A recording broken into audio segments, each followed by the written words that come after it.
Bien, abra su Biblia en Mateo capítulo 5, versículo 6.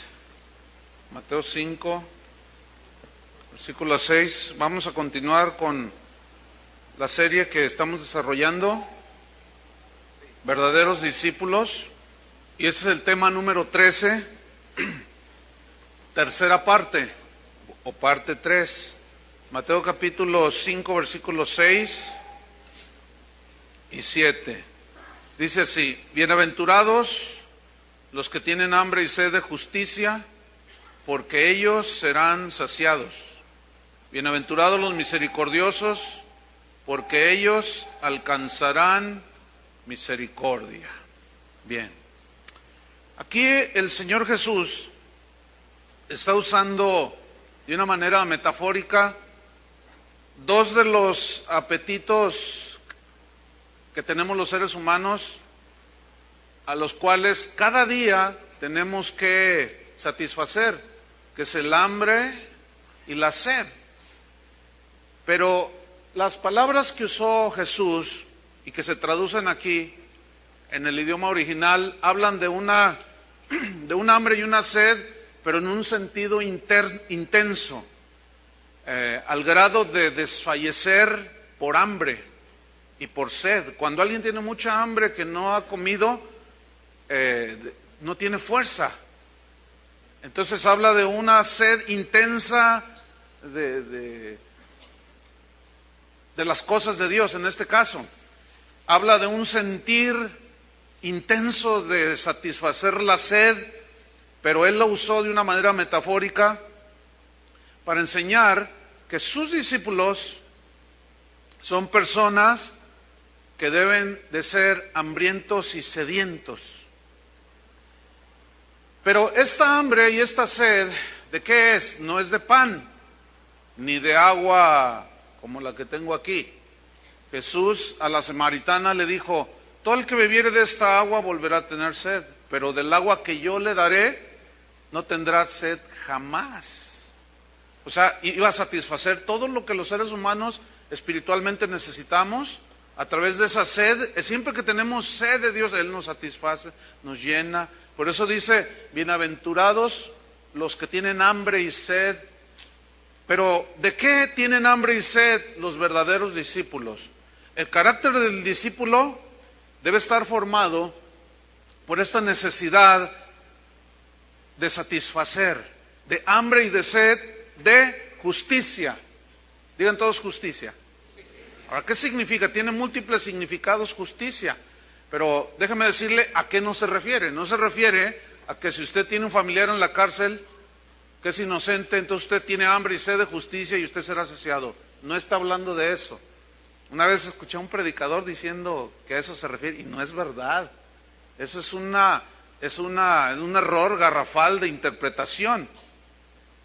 Entonces, ¿a qué se refiere? Bueno, la palabra justicia viene del griego dikaiosune, y dikaiosune habla de una cualidad de carácter.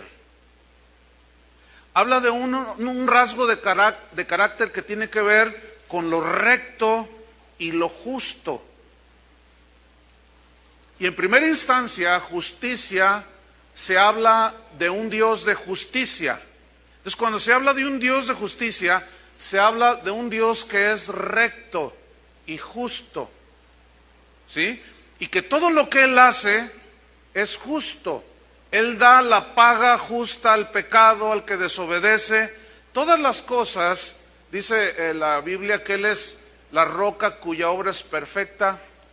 Justo y recto es Él. Entonces, este es un rasgo en el carácter de Dios. La justicia, es decir, lo recto y lo justo. En Romanos capítulo 3, versículo 5, ahí se contrasta precisamente la rectitud, la fidelidad de Dios con la corrupción del hombre y la falta de integridad y rectitud de nosotros los hombres. Romanos 3, versículo 5 dice: y si nuestra justicia hace resaltar la justicia de Dios, ¿qué diremos? ¿Será injusto Dios que da castigo? No es injusto Dios que castiga con justicia la desobediencia y el pecado. Entonces, noten cómo está contrastando aquí la injusticia nuestra, o sea, nuestra falta de rectitud, nuestros errores, nuestros pecados, lo incorrecto, se resalta la justicia de Dios. En ese sentido, es la palabra dikaiosune, pero tiene muchos más significados que voy a ir explicándoselos. Por ejemplo, cuando dice Jesús, bienaventurados los que tienen hambre y sed de justicia, allí ya está hablando entonces de un rasgo de carácter, de una cualidad de carácter en sus discípulos. ¿Se acuerdan que Dios, desde el Antiguo Testamento, dijo, sed santos como yo soy santo, sed justos? Cuando se habla de una persona, es un justo, tiene varias implicaciones, pero una de ellas es un hombre, es una mujer recta, ¿sí? Es una mujer que hace las cosas justas, que hace las cosas buenas, justas y rectas. Entonces se habla de una mujer o de un hombre, de un cristiano que es justo, pero tiene otras implicaciones también cuando Jesús dice, bienaventurados los que tienen hambre y sed de justicia.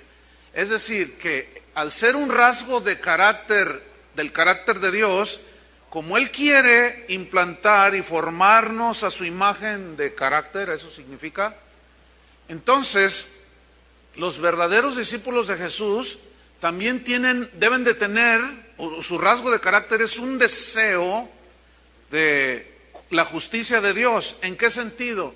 Fíjense, tiene varias aplicaciones, les explico otra. La justificación. ¿Qué es la justificación? En Romanos 4:25 dice que Cristo fue entregado por nuestras transgresiones y resucitado para nuestra justificación. Es decir, ¿qué es la justificación? Bueno, es el acto por el cual Dios declara absuelto, sin delito, sin pecado, a todo aquel que ha creído en el sacrificio de Cristo. En ese momento se aplica la justicia de Dios en el sentido de que como Él es justo y debe castigar el pecado, nosotros somos los que deberíamos de haber sido castigados, pero Cristo murió en nuestro lugar. Entonces la justicia de Dios, por la desobediencia de nosotros, fue satisfecha, porque la justicia de Dios también demanda, como Él es justo y recto, no puede pasar, Él es muy serio con el pecado, tan serio que mandó a su Hijo a morir por nosotros. Entonces, los verdaderos discípulos necesitan reconocer en primera instancia que necesitan la justificación de sus pecados, el castigo de sus pecados, pero Cristo los llevó por nosotros en la cruz. Por eso es que ahora tenemos una relación con Dios, porque dice en Romanos 5:1 que justificados pues por la fe tenemos paz para con Dios. Es decir, la justicia de Dios quedó satisfecha porque Él es recto y justo. Repito, Cristo murió por nosotros. Entonces, cuando nosotros creemos en Cristo, en esos momentos somos declarados ¿qué? Justos, absueltos de pecado. Romanos 3:24. Romanos 3:24. Fíjese lo que dice allí. En el 23. Romanos 3:23.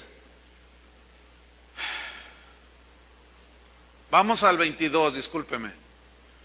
Romanos 3:22. La justicia de Dios por medio de la fe en Jesucristo. Es decir, aquí se aplica la justicia de Dios, la justificación, por medio de la fe en Jesucristo, para todos los que creen en Él, solamente. Porque no hay diferencia. Por cuanto todos, ¿qué? Pecaron y están destituidos de la gloria de Dios. Nadie merece nada, ¿verdad? Por eso ese asunto de que yo merezco, yo no merecemos nada. ¿Qué es lo que merecemos? El infierno. Eso es lo que merecemos. Si de justicia se habla de merecimientos, lo que merecemos es el infierno, nada de eso que andan diciendo algunos. Sin embargo, por la fe en Cristo, fuimos justificados y tenemos paz para con Dios. Arreglamos cuentas y en ese momento entramos en una correcta relación con Dios que solo puede ser a través de Jesucristo. Ahora, sigo diciendo, leyendo el 24. Todos pecaron, están destituidos de la gloria de Dios, siendo justificados, declarados sin mancha, sin pecado. Ya no hay delito que perseguir cuando alguien se arrepiente y lava sus pecados en Cristo. Eso significa, siendo justificados por 500 pesos al mes. Gratuitamente, por su gracia, mediante la redención que es en Cristo Jesús. Redención significa pagar un precio por rescatar a un esclavo.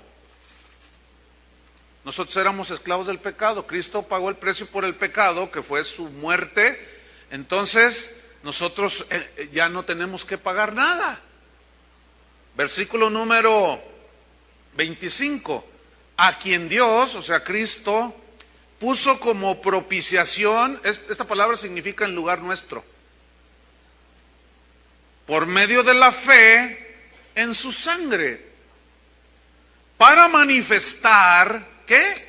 Su justicia, a causa de haber pasado por alto en su paciencia los pecados pasados. Fíjense, para manifestar, ¿qué? Su justicia. ¿Qué significa manifestar su justicia? Lo recto y lo justo. ¿Pecaste? Mereces castigo. Lo justo es el infierno, pero nos amó y mandó a su Hijo a morir y a pagar por nosotros. Entonces, todo esto tiene que ver con la justicia, la rectitud, etcétera. Entonces, otro versículo, 2 Corintios 5:21. 2 Corintios 5:21. Aquí está una vez más el mismo principio. 2 Corintios 5:21 dice, al que no conoció pecado, ese se llama Cristo. O sea, significa que nunca pecó. Luego dice, por nosotros, ¿qué hizo de él? Lo hizo pecado.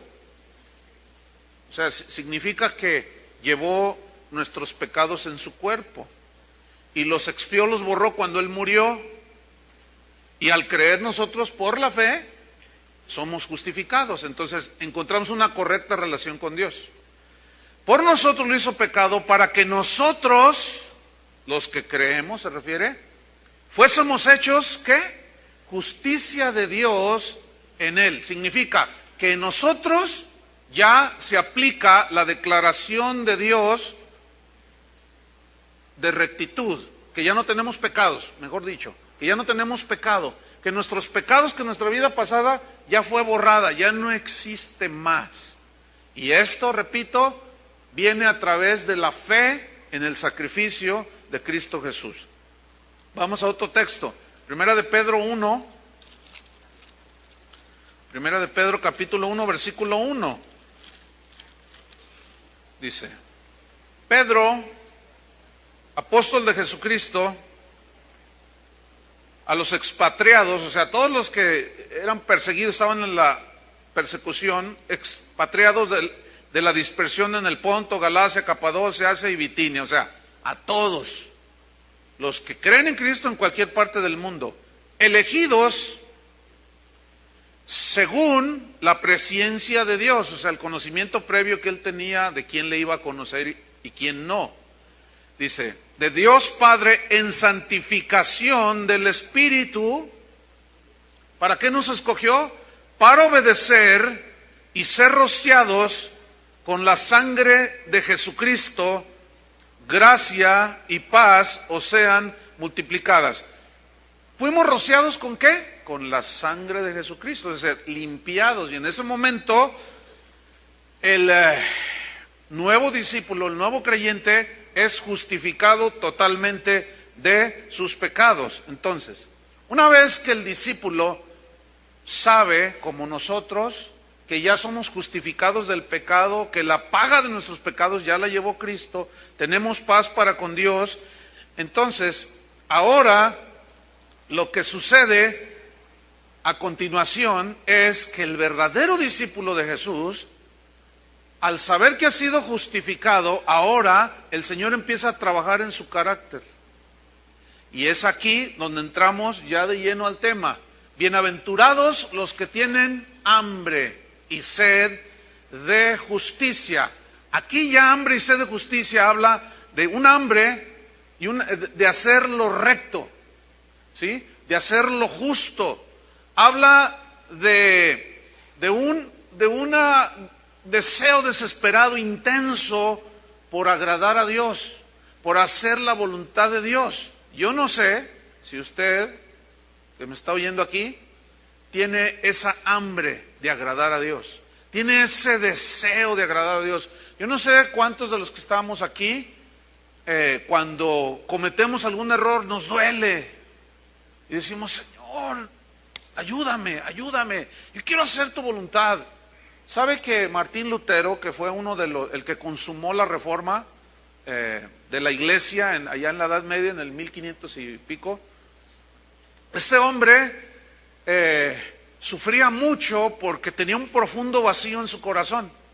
Entonces él buscaba y buscaba, pedía consejo: ¿cómo hago? Porque estoy desesperado, yo sé que si muero me voy al infierno, decía. Entonces alguien le dijo: métete a un convento y allí te van a decir cómo, por medio de hacer cosas, tú te vas a ir al cielo y limpias tus pecados. Entonces él cuenta en su biografía que se metió a un convento a la orden de los agustinos y eran los más estrictos. Entonces ellos solían golpearse la espalda, ayunaban mucho, o sea, afligían su carne, su vida, su cuerpo, para ganarse el favor de Dios. Pero Martín Lutero decía que seguía con ese mismo vacío en su corazón. Entonces una vez fue a confesarse y duró 11 horas confesándose. Dice la historia o su biografía que se confesaba diario. O sea, había una carga inmensa, pero había algún deseo de encontrar a Dios. Un día se fue a confesar con un sacerdote que posteriormente fue su tutor, su consejero de toda la vida. Entonces, al ver la aflicción de Lutero, le dijo: mira, tú vas a encontrar lo que yo ya encontré, lee las Escrituras, le dice. Mira solamente a Cristo, mira su sacrificio y allí vas a encontrar la paz que tanto estás deseando. Y Martín se metió en las Escrituras y encontró: el justo por la fe vivirá. O sea, por la fe en el sacrificio de Cristo es que va a tener la vida eterna.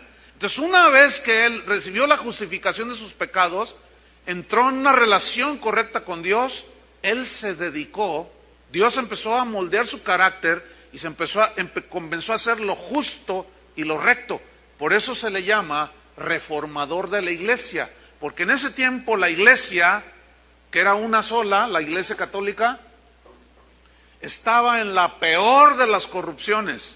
Los cardenales eran inmorales, traficaban con la fe de las personas, les sacaban el dinero, les cobraban por misas, les cobraban por casarlos, por bautizarlos. Era todo un comercio, como desgraciadamente el cristianismo de hoy así está.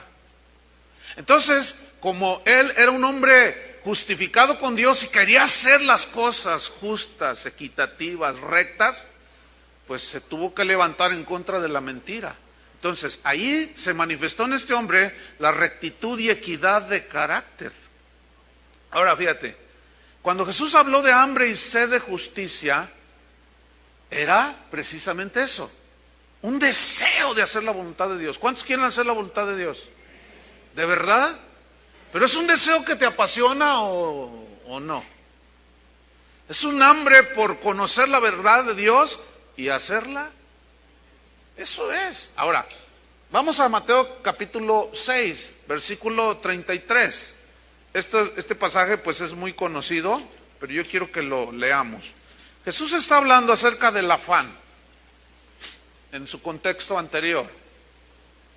Está hablando de no preocuparse como lo hacen los paganos, de qué voy a comer, qué voy a vestir, ay, ¿qué sería el día de mañana? Quiero asegurar mi futuro y todas esas cosas.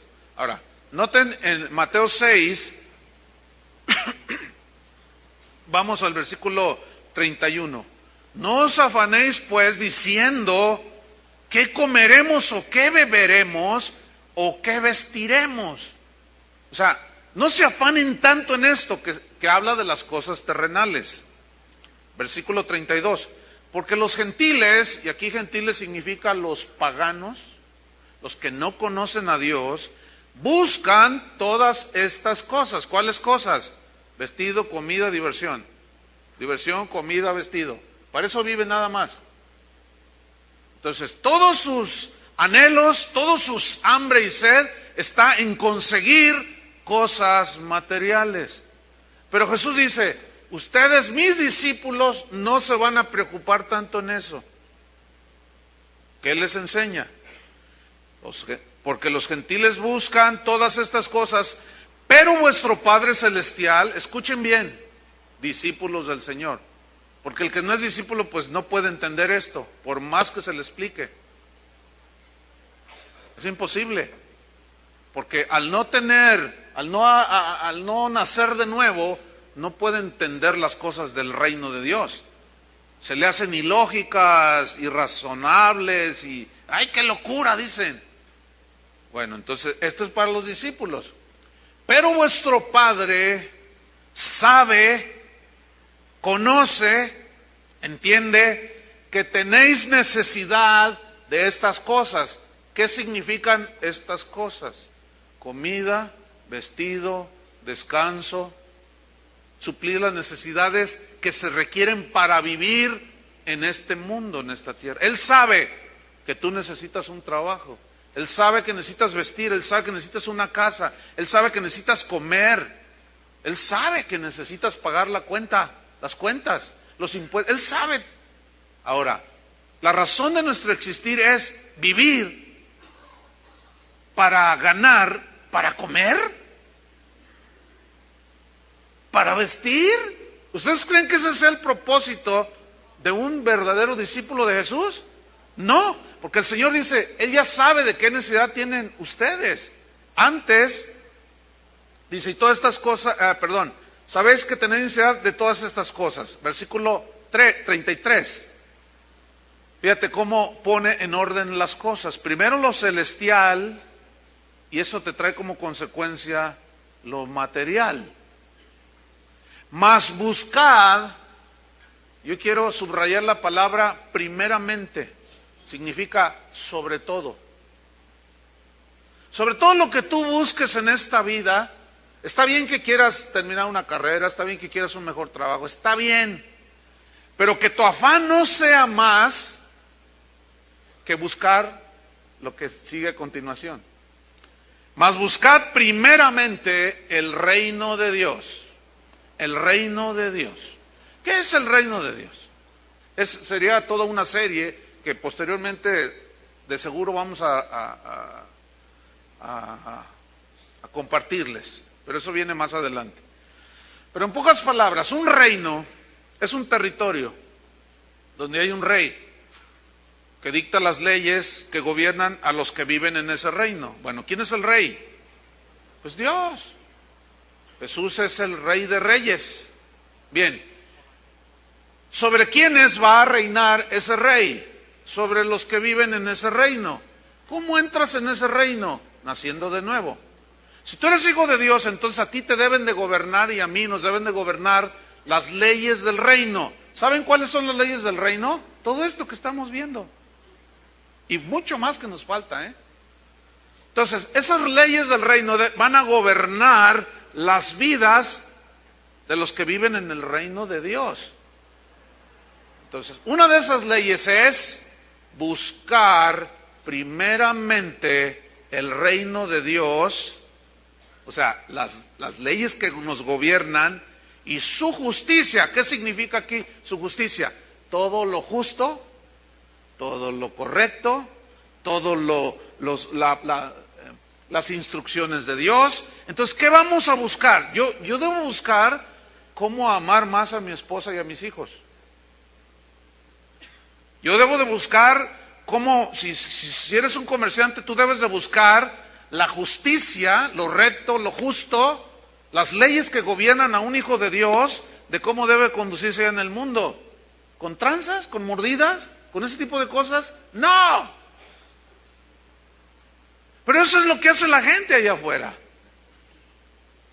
Nosotros somos llamados a vivir otro tipo de vida, hermanos. Si decimos que somos del reino de Dios, si decimos que somos discípulos de Jesús, entonces dice, busquen primeramente el reino de Dios y su justicia, o sea, hacerlo recto, pero con un hambre, con un deseo de verdaderamente hacer las cosas bien. Y luego añade, y todas estas cosas, ¿qué? Serán añadidas, puesto que el Padre lo sabe, que tenéis necesidad. Si tú buscas primeramente agradar a Dios, hacer su voluntad, pero un hambre y una sed de hacer lo correcto, ¿sabes cómo viene lo demás? Por añadidura. El problema es que no todos los discípulos creen esto. Se lo saben de memoria, es de los versículos que casi todo cristiano se lo sabe, pero que muy pocos, tal vez poquísimos, practicamos, dijo el otro. Pero, fíjate bien, por eso muchos cristianos se meten en problemas y en situaciones que no deberían de tener. Ya de por sí la vida trae sinsabores y cosas que vienen. Ahora imagínate, en lugar de ser gobernados por las leyes del reino, por la palabra de Dios, buscamos lo que los paganos buscan. Mejor posición, mejor económica, social, de todo. Y el Señor dice, no. ¿De qué tienes hambre entonces? ¿De reconocimiento mundano? Bueno, pues esa es tu recompensa, les digo a los fariseos. ¿De qué tienen hambre y sed? ¿De qué es por lo que ustedes trabajan? ¿Por qué? ¿Para qué? ¿Cuál es la razón de su existir aquí en la tierra? Entonces Jesús lo establece muy claro. Busquen primeramente el reino de Dios, su justicia, y todas estas cosas serán añadidas. Así que, termina el 34, no os afanéis por el día de mañana. O sea, preocúpate hoy por hacer la voluntad de Dios. ¿Están comprendiendo? No me contestaron. ¿O están muy pensativos o están medio dormidos? No, yo los veo así pensativos, así como diciendo, ay, soy medio gentil. Entonces, buscar el reino de Dios y su justicia habla de una actitud del corazón del discípulo. Habla y manifiesta lo que tú estés buscando en esta tierra. Fíjate bien, eso revela lo que hay en tu corazón. Tu afán por lo que buscas en esta tierra revela lo que hay en tu corazón. Porque eso es lo que estás buscando. La pregunta es, ¿qué estás buscando? ¿Qué estamos buscando? ¿El reino de Dios y su justicia o las cosas que buscan los paganos para asegurar nuestro futuro? Para dejarle algo a mis hijos.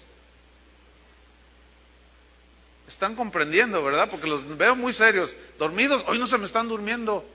Gloria a Dios. Entonces, habla del estado del corazón que tiene un discípulo. Habla del orden que tiene el discípulo en su corazón respecto a lo celestial y a lo terrenal.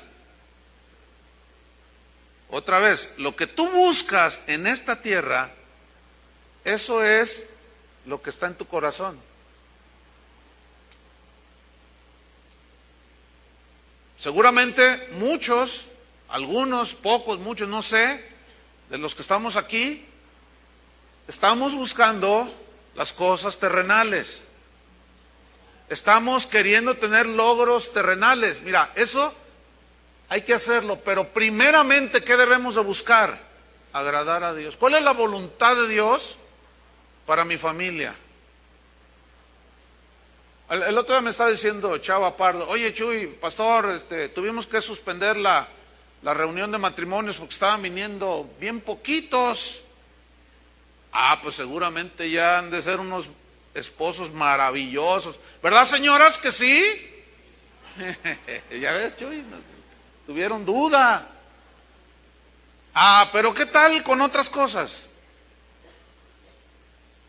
¿Qué están buscando? Realmente nos falta muchísimo para ser verdaderos discípulos. Quiero pensar que estamos en desarrollo. Nada más que si pasan 40 años, usted sigue igual, hermano. Mire, todas esas frases de que, pues así soy yo, vieja, y aguántate porque así soy yo. Eso a mí me hace ver varias cosas. Número uno, que probablemente usted no es hijo de Dios. Porque nadie que es un hijo de Dios va a quedarse como está. Porque el Padre lo disciplina y lo mete en cintura y le está. Entonces, si a usted no lo disciplina el Señor, no lo encamina, no lo mete en estrechez, no prueba su corazón, su vida, es porque no es hijo de Dios. Entonces, bueno, se puede dormir, le doy permiso, porque este mensaje no es para usted. Pero, si usted es hijo de Dios, esto es para usted. Entonces, ¿qué estamos buscando? Yo debo de buscar, fíjese, por ejemplo, como pastor, yo debo de buscar el reino de Dios y su justicia en este sentido. ¿Qué es lo correcto que yo debo hacer como pastor? ¿Qué es lo recto y justo delante de Dios que yo debo hacer como pastor? Bueno, ¿dónde están las leyes que gobiernan la iglesia? En la Biblia. Entonces, ¿qué tengo yo que predicar? Según la Biblia, la palabra de Dios. Lo más equilibrado posible. Ahora, si yo como pastor no busco hacer la voluntad de Dios, entonces no estoy siendo un hombre justo en ese sentido. Justificado mis pecados ya. ¿Sí lo entendió, no? La diferencia. Pero ahora tengo que buscar la rectitud del mensaje, la rectitud de mis motivaciones. Y aquí es donde muchos ministros patinamos, ¿eh? ¿Por qué? Porque la actitud y el deseo de muchos es quitarle el dinero a la gente, mentirles, estafarlos, engañarlos, de que llévele este pañuelito a su mamá que está enferma, pero déjeme un billete. Cosas de esas, y eso es injusto, hermanos. Eso no es recto. Entonces, escúcheme, es muy fácil discernir a una persona en este sentido. O sea, ¿qué hace? ¿Qué dice? ¿Cómo vive? Entonces, cuando Jesús está enseñando, acuérdense que está toda la multitud, ¿no es cierto? Y les dice, enseñándole a sus discípulos, bienaventurados los humildes de espíritu, los pobres en espíritu, los que reconocen que me necesitan. Bienaventurados aquellos que lloran porque saben que no pueden. Entonces vienen a mí, entonces yo les ayudo. Bienaventurados los mansos, los humildes que atienden a mi palabra. Y bienaventurados los que tienen hambre y sed de justicia, porque ellos serán saciados. O sea, cuando tú tienes hambre, ¿qué vas y buscas? Comida. Si tú tienes sed, ¿qué haces? Vas y buscas un buen vaso de agua. Si tú tienes hambre y sed de Dios, hambre y sed de justicia, ¿qué buscas? El problema es que en muchos o en algunos no hay hambre ni sed. Por lo tanto, no viene esa bienaventuranza, no viene esa felicidad que es algo interno. ¿Por qué? Porque no hay ese contentamiento, como decía Pablo. He aprendido a contentarme cualquiera que sea mi situación. Sé tener abundancia y sé tener escasez. Estoy preparado para enfrentar cualquier cosa. Estoy contento, cualquiera que sea mi situación. Entonces muchos no están contentos. Fíjense, los que no tienen, si no están bien ubicados, no están contentos con su escasez. Pero otros que están bien, no están contentos con lo que tienen y siguen buscando más. Ahora, ¿dónde está el secreto aquí de la bendición de Dios? En buscar primeramente el reino de Dios y su justicia, y todo lo demás, ¿qué?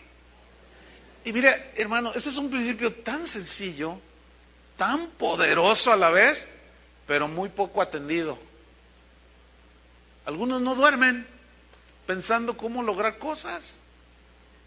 Y de preocupación inclusive, si el Señor sabe que tiene necesidad. Pero como estamos tan enfrascados en eso, acuérdense la historia de Salomón. Que Dios le dijo, pídeme lo que quieras. ¿Qué le pidió Salomón? Dame sabiduría, Señor. Dame inteligencia, corazón sabio, inteligente, para poder gobernar a este pueblo. ¿Qué hizo? Lo recto, lo justo. Ese tenía hambre y reconocía su necesidad de que le faltaba la sabiduría y le pidió a Dios. Y Dios se halagó Dios, se puso contento Dios. Bueno, no es que él esté triste, sino que le agradó, dice, se gozó su corazón de Dios. Y dijo, Salomón, dice, por cuanto me pediste, no me pediste riquezas, ni la vida de tus enemigos, ni todas esas cosas que todo mundo pide, venganza y mira, Señor, y dale duro y cosas de esas. Mira, te doy la sabiduría y aún te añado, así dice, lo que no me pediste, riquezas y gloria, o sea, reconocimiento, fama. Fíjate nada más. ¿Están entendiendo cuál es el orden? Entonces, fíjate, el salmista decía, en el Salmo 42, versículo 1 y 2, decía, como el ciervo brama por las corrientes de las aguas. Y hace una similitud, es un símil, es algo, así como el ciervo allá en el bosque, en tiempo de seca, de sequía, que busca desesperadamente un ojo de agua, un riachuelo, un poco de agua, porque siente desfallecer, dice, como el ciervo brama, o sea, anhela, porque sabe que si no bebe, se muere. Dejen de beber agua un solo día en este tiempo y verán qué les pasa. Salud. Te vas a deshidratar y es peligro, te mueres. Como el ciervo brama por las corrientes de las aguas, fíjate, así, clama por ti, oh Dios, el alma mía. Mi alma tiene sed de Dios, del Dios vivo. Yo no sé si tú tienes sed de Dios o no, no sé, pero... Entonces los discípulos de Jesús están hambrientos y sedientos. ¿De qué? De justicia. ¿Qué significa? De hacer lo que le agrada a Dios, de hacer lo justo, de hacer lo recto, de hacer su voluntad, de llevar una vida recta, íntegra, porque ellos, dice, serán saciados. Hace unos días, esta semana pasada, recibí un correo que me conmovió así, ay, o sea, se me hizo un nudo en la garganta de leer lo que alguien me estaba escribiendo ahí. Dice que, aquí estoy yo escribiendo el correo, pero está mi esposa y mis hijos. Tenemos 4 años de convertidos a Cristo. Dice, tenemos un hambre profunda, desesperada, dice, de Dios. Tenemos mucha hambre de Dios. Dice, nosotros vamos a una iglesia, pero no nos llena y buscamos, dice. Entonces, encontramos la página de Casa de Oración y ha venido a darnos más.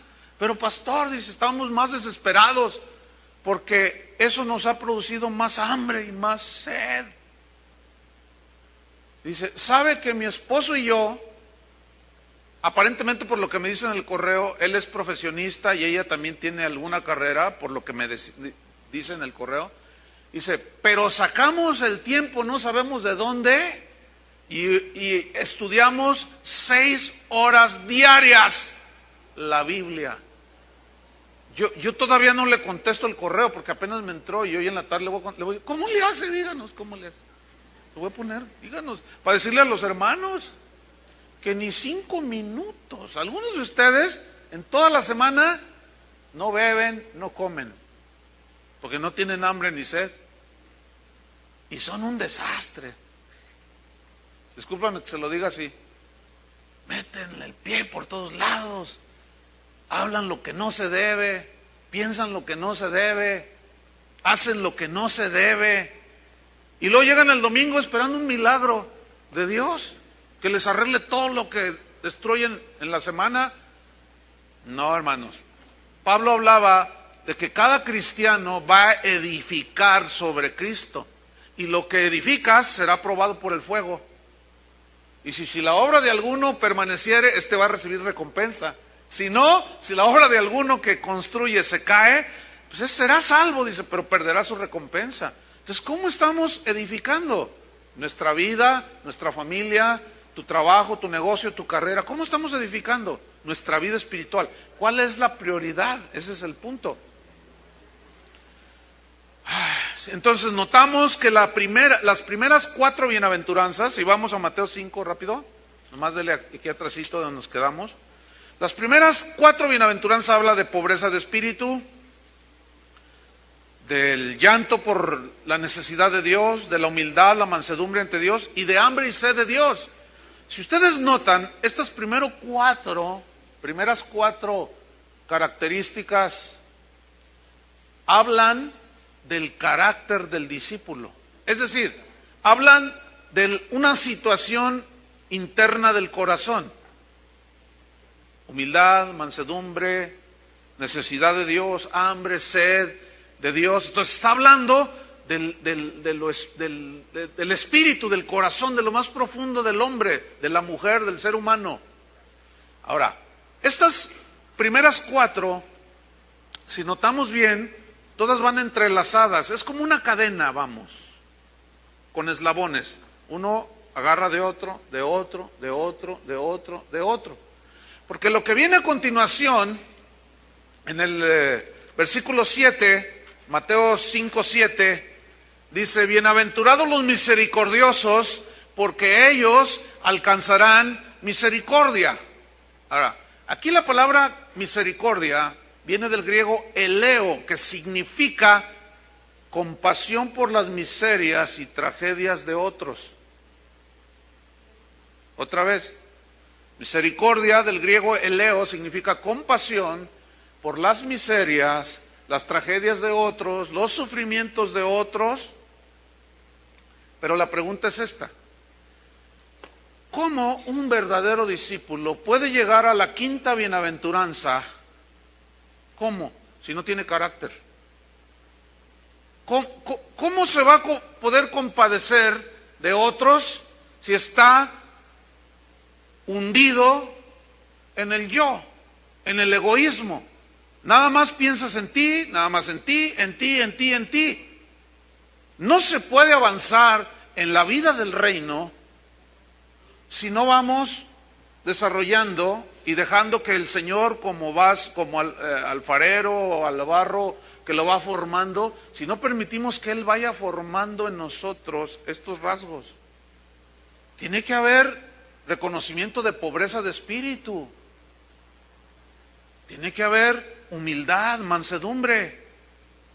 Tenemos que, el verdadero discípulo, como siente esa impotencia, llora. Lo persiguen por causa de Cristo y llora, y llega la consolación. Pero luego enseguida tiene que haber un hambre y sed de Dios. Al no haber hambre y sed de Dios es que muchos empiezan a buscar en el psicólogo el consejo de Walter Mercado, el consejo hasta del pastor quieren el consejo. Siempre que alguien viene a que yo le dé un consejo, le digo, mire, todo lo que yo le voy a decir está en la Biblia, Usted lo pudo haber leído antes, pero yo se lo voy a hacer fácil. Es más, quiero aprovechar. Hay algunos que necesitan algún consejo y como ven un montón de gente dice, no, pues no me atienden. No, sí lo atendemos. Ahora, si usted, hay gente tímida, yo entiendo esto, pero algunos están haciendo algo que les va a ayudar y se los comparto abiertamente. Si usted es una persona así tímida, escríbame un correo. Es más, es hasta mejor en muchas ocasiones, porque me cuentan el asunto y no le dan muchas vueltas. Porque a veces la gente, estoy hablando y pastor, fíjese, a ver, ¿en qué le puedo servir? Bueno, es que fíjese que es que el perro que tengo en mi casa me ladró. ¿Y qué más? Entonces yo le dije, cállate, perro, no me ladres. Entonces, pues ya me quería yo venir y ay, que se me atraviesa el vecino y le dan una... No, entonces yo trato de ser amable y le digo, oye, hermana, trate de ir al grano. O lo mejor, lo más, no le dé tanta vuelta. Entonces, escríbame un correo. ¿Dónde está el correo? En la página, o si no, pues escríbanlo por allí. Chuy Olivares, es bien fácil. @prodigy.net.mx. Y mándame un correo. Nomás no me regañe. Eso sí no lo acepto. Si alguien me manda, los borro de inmediato, no los atiendo. Porque eso debe de decírmelo de frente. Estoy hablando de consultas, de consejos, ¿de acuerdo? Porque luego algunos dicen, porque hay algunos hermanos, que usted, quién sabe qué, no, y luego les contesto y son anónimos, son seudónimos. Esos no. Bueno, sigamos adelante. ¿Cómo puedo yo tener la bienaventuranza de ser un hombre? ¿Cómo puedes tú de tener la bienaventuranza de ser una mujer misericordiosa? Fíjate, eso es exactamente lo que un discípulo entiende. Misericordia, compasión por las miserias y tragedias de otros. ¿Qué hizo Dios con nosotros? Tuvo misericordia. Es decir, que Él tuvo compasión de la condición en la que estábamos, de muerte. Nuestra vida era una tragedia, íbamos derechito al infierno. Entonces Dios, que es grande en misericordia, mostró su amor para con nosotros, en que siendo aún pecadores, Cristo murió por nosotros. Mostró su amor y la misericordia van juntas, son como gemelas, el amor y la misericordia. Entonces, ¿cómo un discípulo de Jesús puede tener un corazón misericordioso si no tiene los otros rasgos de carácter? No puede avanzar en el reino. ¿Entienden? No pueden. Entonces el discípulo de Jesús tiene muy presente que ha recibido la misericordia de Dios. Ahora, ¿qué es lo justo y lo recto y lo correcto delante de Dios que haga uno que recibió misericordia? Hacer misericordia. ¿Qué es lo justo, lo recto delante de Dios que haga un discípulo que entiende que ha sido perdonado? ¿Qué es lo justo que tiene que hacer con otros que le ofenden? Perdonar. Y algunos dicen, todavía no me nace, no siento. Es que si supiera usted lo que me hizo, no me importa lo que te hicieron. Lo que sí te aseguro es esto: más que lo que le hicieron a Cristo no te han hecho, Entonces, ¿cuál es la discusión? Probablemente no hay nacimiento de nuevo. O en segundo lugar, estás desobedeciendo y te estancas, te quedas ahí.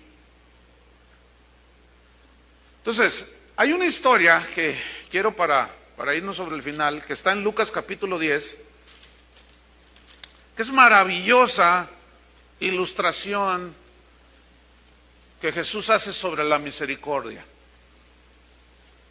Es la historia que se conoce como el buen samaritano. Así se conoce la historia, aunque la Biblia no dice eso. Lucas capítulo 10, versículo 25. Trata aquí de gente que va a la iglesia, va al templo. Varios tipos de personas. Aquí habla de ladrones, de religiosos, pero habla de un samaritano que hizo misericordia, fíjense. Qué interesante. Lucas 10, versículo 25. ¿Ya lo encontró? Bueno, voy a leer. Dice: he aquí un intérprete de la ley se levantó y dijo para probarle. Aquí probarle significa tentarlo. En nuestro idioma jalisquillo es ponerle un 4. ponerle una trampa a Jesús para avergonzarlo, según él, según este intérprete de la ley. Ahora, ¿qué era un intérprete de la ley? Era uno que estaba dedicado en cuerpo y alma todo su tiempo completo, a estudiar las Escrituras, en este caso el Antiguo Testamento, para interpretarlas y luego enseñárselas al pueblo. Ese era un intérprete de la ley. Entonces llega Jesús diciendo que él era el Mesías, pero este no cree. Entonces dice, para ponerle una trampa a Jesús, le dijo para probarle: maestro, y yo me imagino a Jesús así mirándolo. ¿Tú eres mi discípulo? Es decir, fíjate, este tramposo le llamó a Jesús maestro, lo cual pudiera implicar que él era un discípulo, diciendo, yo soy un discípulo tuyo, maestro. Bueno, acuérdense que Jesús dijo, no todo el que me dice Señor, Señor, no todo el que me diga Señor, Señor, entrará. Y este es uno de ellos. Maestro, le dice, ¿haciendo qué cosa heredaré la vida eterna? ¿Haciendo qué cosa? Él tenía en su mente, bien metido, que la vida eterna se ganaba haciendo buenas obras. Porque la ley, el propósito de la ley era decir, si tú haces esto, esto y esto y esto y esto, tú vas a tener el favor de Dios. Pero resulta que nadie podía hacer nada. Porque por cuanto por las obras de la ley, nadie será justificado delante de Dios. ¿Cuál era el propósito de la ley? Mostrar nuestra pobreza de espíritu, pero no todos la reconocen. Mostrar que somos pecadores, es el propósito de la ley, según Pablo a la epístola a los Romanos. Entonces, él dijo, yo le voy a preguntar y pues yo, lo que me diga yo lo hago. Ahora fíjate la respuesta. 26, él le dijo, ¿qué está escrito en la ley? Jesús sabía que era un intérprete de la ley. ¿Qué está escrito en la ley? Pero enseguida le hace una pregunta muy interesante. ¿Cómo lees? Esta frase significa, ¿cómo entiendes lo que lees? ¿O qué entiendes lo que lees en la ley? Eso significa, ¿cómo lees? ¿Qué entiendes? Entonces el 27, aquel respondiendo dijo, bueno, leo y entiendo esto. Amarás al Señor tu Dios con todo tu corazón y con toda tu alma y con todas tus fuerzas y con toda tu mente y a tu prójimo como a ti mismo. Y él cita un mandamiento que estaba en la ley. Así leo y así le entiendo. Y le dijo Jesús, bien has respondido, haz esto y vivirás. O sea, haz esto, ¿qué significa haz esto? Ama al Señor tu Dios con todo tu corazón, con todas tus fuerzas, con toda tu mente, con todo tu ser, y a tu prójimo como a ti mismo. Entonces este se quiso pasar de listo, porque dice, como a Dios no lo vemos, no dijo, fíjate lo que le dice, para 29, pero él, o sea, este intérprete, queriendo justificarse a sí mismo, dijo a Jesús, ¿y quién es mi prójimo? Noten que no dijo, ¿quién es Dios? Porque como no lo vemos, no lo vemos. Entonces le dice, ¿y quién es mi prójimo? Jesús le había preguntado, ¿cómo entiendes cuando lees? ¿Qué entiendes? Entonces él dijo, ¿y quién es mi prójimo? Oh, mira qué pregunta tan sabia. Y este hombre era un intérprete de la ley. Lo que pasa es que la pregunta de Jesús y la respuesta de él lo agarró. El que cayó en el 4 fue él. Porque le estaba dando la razón, amarás al Señor tu Dios con todo tu ser. Pero luego él se vino a algo que supuestamente no entendía. ¿Y quién es mi prójimo? Pero al ser un intérprete de la ley y decir quién es mi prójimo, es como si yo como pastor digo, ¿y qué es nacer de nuevo? ¿Y qué es el perdón? Así suena. ¿Te imaginas que yo me paro aquí y les digo, les voy a hablar del perdón, pero no sé qué es? Ustedes van a decir, ay, pues qué clase de pastor es este, que va a hablar del perdón y ni él sabe lo que es el perdón. Entonces imagínate un intérprete de la ley preguntando algo tan elemental. ¿Y quién es mi prójimo? Porque la palabra prójimo significa el más cercano. Ahora, ¿quién es tu prójimo más cercano? Tu esposa. Si tú eres un varón casado, ¿quién es tu prójimo más cercano? Tu esposa y tus hijos. No tu mamá. Si tú eres casada, ¿quién es tu prójimo más cercano? Tu esposo y tus hijos. No tu mamá, ni tu papá, ni tu comadre, no. Hay un orden, fíjate. La Biblia dice que si alguno no provee para los de su casa, es peor que un incrédulo. O sea, sí, miren, hay gente, hay hombres que son muy atentos con la vecina y con la secretaria en el trabajo, y a la esposa la dejan ahí con las 2 bolsotas de mandado. Pero por acá son bien atentos. Permítame, sí, cómo no. Eso es injusto. Eso es injusto. Hay hombres que se gastan la quincena con sus amigotes y no le dan el pan y la leche a sus hijos. Eso es injusto. Y luego vienen a la iglesia a pedir un milagro. Váyase mejor a pare de sufrir. Nomás que allá le van a cobrar una lana. ¿A poco que cree que es gratis? Entonces este hombre, ¿y quién es mi prójimo? Bueno, Jesús respondió, versículo 30, y le lanza una historia extraordinaria, hermanos. Le dice, un hombre descendía de Jerusalén a Jericó. Era una distancia como de 30 kilómetros. Y cayó en manos de ladrones. Los ladrones son un tipo de personas aquí, unos personajes que Jesús está mostrando en esta historia. Cayó en manos de ladrones. Vemos a un hombre X que cayó en manos de ladrones, los cuales lo despojaron, le quitaron todo. No era ningún predicador de esos que piden los relojes y los aretes, no. Eran ladrones, aunque también son ladrones estos. Los cuales le despojaron, pero no solo lo despojaron, lo hirieron, lo golpearon, tal vez le metieron alguna daga, qué sé yo, lo dejaron malherido y se fueron dejándole medio muerto. Bueno, este grupo de personas tiene una filosofía de vida que dice, lo mío es tuyo. ¿Así es? No, es todo lo contrario, lo tuyo es mío. Esa es la mente de muchas personas. Siempre están codiciando. Esa es la mente del ladrón. Lo tuyo es mío. Y a como sea te lo voy a quitar. ¿Cómo vive usted? ¿Pensando en que lo que otros tienen es suyo? Y usted le quita a lo que cuando usted le quita a sus hijos lo que les pertenece por justicia, usted es un ladrón. Ay, se oyó medio feo. Pero es la verdad. Entonces estos vivían con ese asunto de lo mío es tuyo, presta para acá. ¿Cuántos son como esos? Bueno, sigamos. 31.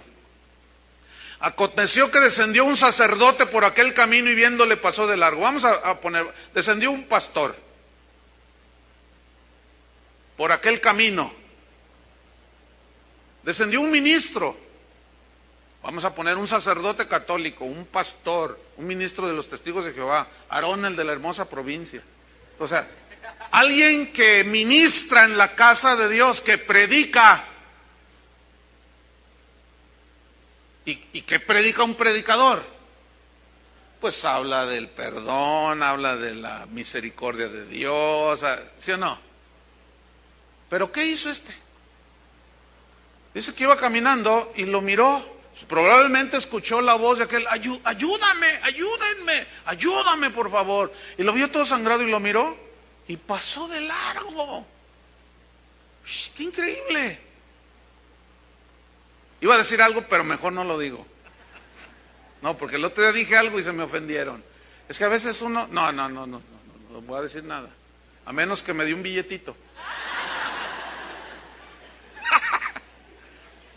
No lo voy a decir, no lo voy a decir. Porque hay algunos aquí y mejor ahí muere. Pero nada más lo pienso yo. Ok. Este sacerdote pasó, lo miró, lo vio tirado ahí y se siguió de largo. Ah, qué tremendo hombre de Dios. Fíjate nomás. Wow, este probablemente dijo, no, tengo que servir al Señor. Yo no me puedo detener aquí. Yo no me puedo manchar las manos, ni lo conozco, no sé ni qué onda con este. Y se pasó de largo. Dice el 32, asimismo un levita, llegando cerca de aquel lugar y viéndole pasó de largo. ¿Quién era un levita? Los levitas eran los que servían dentro del templo, en múltiples oficios o cosas que hacían. Entre otras, eran los cantores del templo. Entonces podemos decir que era el más famoso alabancero de la comarca. Y seguramente iba a dar un concierto ese día. Entonces no podía llegar tarde porque había cobrado la entrada y tenía que ir a entretener a sus fans y a darles autógrafos ahí, ¿verdad? De su última grabación, para la gloria de Dios. Entonces, pues ahí iba rumbo a dar su concierto y lo vio que estaba ahí, malherido, tirado, sangrante, sediento, hambriento, temblando, qué sé yo. Dice que lo miró y pasó de largo. Mire, tanto el sacerdote está hablando de los religiosos que dicen, ay Dios, Dios, y no es cierto, no hacen nada. O sea, ¿cómo no pueden ser misericordiosos? Porque no tienen el corazón transformado. Mire, tanto el sacerdote como el levita tenían una filosofía de vida. Lo mío es mío. Los ladrones es, lo tuyo es mío.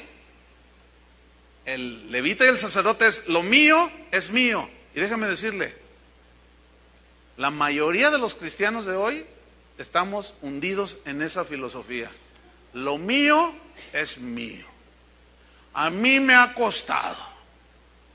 Mire, anoche al terminar este mensaje, se me amontonaron aquí.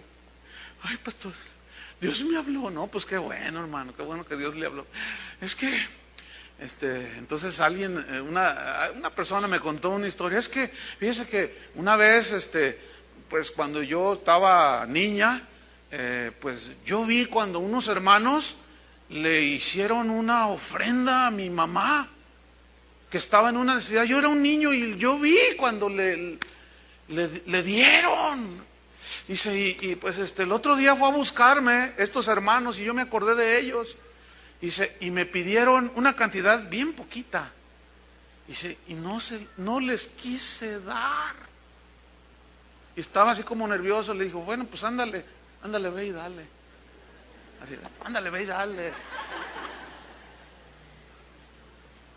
O sea, entonces yo le digo, ¿y por qué vienes a decirme a mí o qué? No, pues ¿qué? ¿Para que te diga que hiciste bien? No, pues ¿cómo te voy a decir? La misma palabra ya te lo dijo. Entonces, lo mío es mío, ¿verdad? ¿Lo tuyo es tuyo? Mira, vamos aclarando las cosas. ¿De quién es lo que tienes? Ah, ¿en serio? ¿Y si te lo pide, qué onda? Ay, los va a probar. ¿Estás oyendo, padre? ¿Estás oyendo, padre? ¿Estás oyendo? Mira, normalmente esto viene para hacer misericordia, viene en el momento cuando tienes unos pesos de sobra. No peso, sino pesos. Que te sobra allí un excedente de dinero, estoy hablando de dinero. Entonces, ahí viene, hermano, se te presenta el herido, el necesitado. Ay, ¿qué vas a hacer? Miren, les voy a contar un secreto, hermanos. Yo todavía lucho con eso. ¿Saben por qué? Porque sigo en la carne, es decir, en este cuerpo imperfecto. Miren, la palabra de Dios, por eso tenemos que tener hambre y sed de la palabra de Dios. Porque la palabra, cuando escuchamos la palabra de Dios, nos sensibiliza. Si somos hijos de Dios, nos sensibiliza y nos recuerda que nos hemos estado alejando de ciertas cosas elementales. Algunos de ustedes yo los conozco, a muchos un poco más que a otros, y algunos de ustedes yo he visto cómo Dios los ha prosperado materialmente. Es evidente de cómo llegaron y cómo Dios los ha bendecido. Pero también puedo percibir que en esa prosperidad has dejado la sensibilidad hacia las necesidades de otros. Y antes tú querías la casita de $1,000,000, la lograste, pero luego seguiste prosperando y ahora quieres la de 3 millones, la lograste, pero ahora quieres la de 5, y eso te ha llevado a una insensibilidad, a decir, ay, tengo necesidad. ¿Tienes qué? ¿Tienes qué? ¿Necesidad? De una casa de 5 millones de pesos. Una vez que la logras, ¿quieres una de 10? No, ahora quieres una casa en Puerto Vallarta. Entonces estás, ay padre, tú sabes que yo tengo esa necesidad. ¿Tienes esa qué? Entonces eso te lleva y nos lleva a ser insensibles, porque nada más pensamos en nosotros. Entonces comenzamos, lo mío es mío. Pero este mensaje nos va a tratar de corregir para otra vez ubicarnos y no desatender este rasgo del carácter de un hijo de Dios. Vámonos sobre el final. Versículo 33. Pero un samaritano, ¿saben que los judíos y los samaritanos no se trataban? Se odiaban entre sí. Los judíos les decían a los samaritanos, perros, inmundos les decían. Y los samaritanos también les decían cosas, se odiaban entre ellos. Pero un samaritano que iba de camino también a hacer sus asuntos, a lo mejor iba a un negocio, o a lo mejor iba a la playa allí del lago, bueno, ahí cerca del mar, qué sé yo, él iba de camino, no dice qué iba a hacer, pero él iba de camino. Vino cerca de él, significa que pasó cerca de él, o sea, quedó tirado junto al camino, herido aquel hombre. Dice, y viéndole, noten que los 4 anteriores, o sí, los 3 lo vieron. Unos lo vieron para quitarle, otros 2 lo vieron y pasaron de largo. Este pasó, lo vio, ¿y qué dice aquí? Y viéndole, fue movido a misericordia. Significa que cuando lo vio, tuvo un sentimiento de compadecerse, porque lo vio mal. Entonces fue movido a misericordia. ¿Qué significa misericordia? Compasión por las miserias y las tragedias que otros están pasando. Ahora, ¿qué hizo? Versículo 34, y acercándose. O sea, no, ni se lo llevó al pastor para que lo ayudara. Ayer otra vez, oiga pastor, yo ya siempre me voy al último. Y llegó alguien corriendo, ¿usted es el pastor? Le digo, sí. ¿Usted estuvo en la reunión? ¿Cuál? ¿Cuál? Dice. Pues es que tengo necesidad, dice. Y me dijeron que usted me ayuda.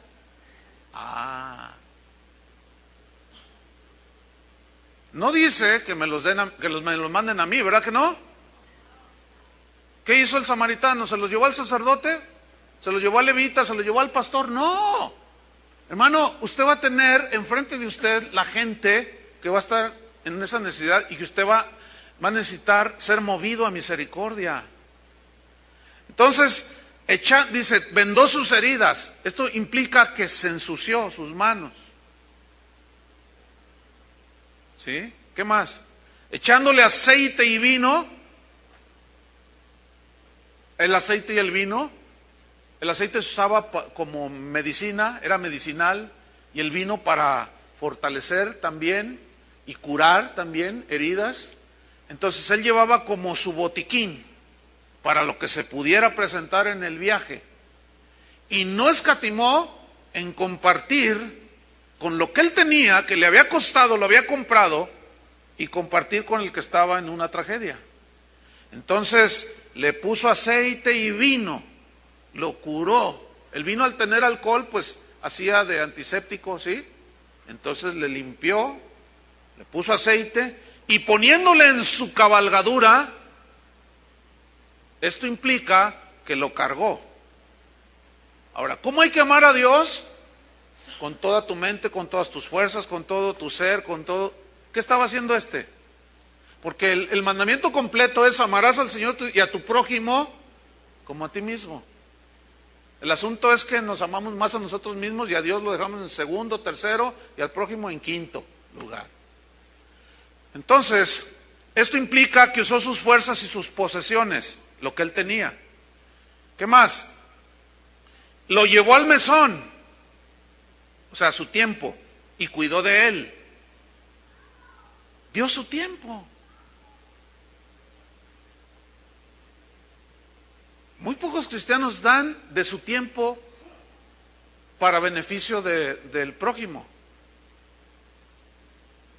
A veces dice la gente: no, pues yo siento así como un llamado a ministrar ahí con los niños, pero no tengo tiempo, dice. No tengo tiempo. Bueno, debería de hacerse un tiempo, ¿no? ¿Sí o no? Bueno, yo digo, no sé. 35. Otro día al partir sacó 2 denarios, dinero, y los dio al mesonero y le dijo: cuidádmele, y todo lo que gastes de más, yo te lo pagaré cuando regrese. Este samaritano tenía el corazón del verdadero discípulo. El verdadero discípulo tiene en su corazón este pensamiento: lo mío es de Dios. A ver, otra vez. ¿Lo tuyo de quién es? ¿De veras? Lo tuyo es de Dios. ¿Tu tiempo de quién es? De Dios. ¿Tu alabanza de quién es? Tu reconocimiento, tu fortaleza, todo es dado por Dios, hermanos. Concluyo. ¿Qué es lo que Jesús está enseñándonos? A ser como Él. Sed pues misericordiosos, como vuestro Padre que está en los cielos es misericordioso, es perdonador, es bueno, es justo y recto. Yo en lo personal, como simple cristiano, reconozco que todavía me falta mucho. Pero eso sí les digo, estoy ahí en la carrera. O sea, yo no digo, pues yo ya soy así, les guste o no. No, porque eso no sería justo ni recto. Déjenme terminar con una historia. Ha habido varios casos que se parecen. Ayer lo conté de una manera, hoy voy a contar otra cosa que sucedió. Estaba un hombre parado en una esquina esperando un taxi, y enfrente, en la otra esquina, estaba una señora que se veía de aspecto humilde, que vendía pan y algunas frutas y eso. Entonces, unos vagos, traviesos, malandrines, se acercaron con ella, aparentemente le compraron, pero no le pagaron. Entonces: oiga, págueme, págueme, y eso, pues estos se echan a correr, pero se tropiezan y tumban todo aquello. Entonces aquel hombre estaba viendo todo y dijo: pero ¿por qué hacen esto estos hombres, estos muchachos? ¿Pero por qué hacen eso? Entonces, cuando él que está viendo todo, se acerca, y la mujer estaba llorando. Y la mujer, queriendo recoger todos sus panes y su frutita que vendía allí, y aquel hombre se dio cuenta que la mujer era ciega. Entonces aquel hombre dijo: es que no puede ser. Y sacó su cartera y le dio unos billetes y le dijo: señora, con este dinero usted vuelve a surtir su mesita de pan y de frutas. Y le da el dinero, y la señora, pues gracias, le dice. Entonces aquel hombre se va, y la mujer alza la voz y le dice, oiga, señor, dígame por favor, ¿es usted Jesús? ¿Es usted Jesús? ¿Entendieron la? ¿Es usted Jesús? ¿Cuánto nos parecemos a Jesús? Algunas señoras se parecen a Paquita, la del barrio.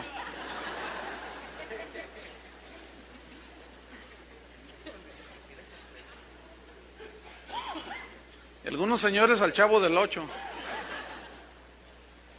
Ay, hermanos, yo reconozco mi pobreza de espíritu. Y estas enseñanzas, quiero decirle, hermano, también son para mí, ¿eh? No crea que no. Porque al bajar de aquí y vivo como cualquiera de ustedes, Dios también a mí me prueba. O sea, yo no soy alguien especial, yo no soy diputado del reino de Dios, ni senador del reino de Dios, que tengo fuero, que puedo hacer lo que me da mi gana y nadie me toca. No, hermanos. En el reino de Dios es justicia, gozo y paz. ¿Justicia qué? Rectitud. Y Dios demanda, lo que demanda de mí, lo demanda de ustedes, lo que demanda de ustedes, lo demanda de mí.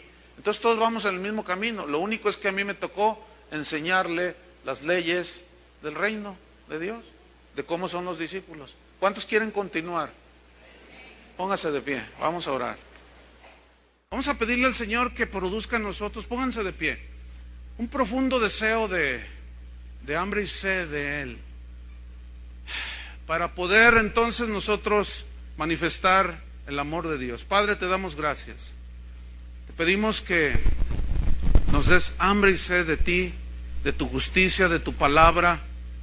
Te pedimos, Señor, que sigas trabajando en nuestro corazón. Queremos ser como tú, Señor, que la gente aún nos pueda confundir contigo, Señor. Que nos parezcamos tanto a ti, que seamos confundidos contigo, Señor. Reconocemos que nos falta mucho. Ayúdanos, Señor. Queremos de verdad ser discípulos tuyos. En el nombre de Jesucristo te lo pedimos, Señor. Amén. Que Dios les bendiga, hermanos.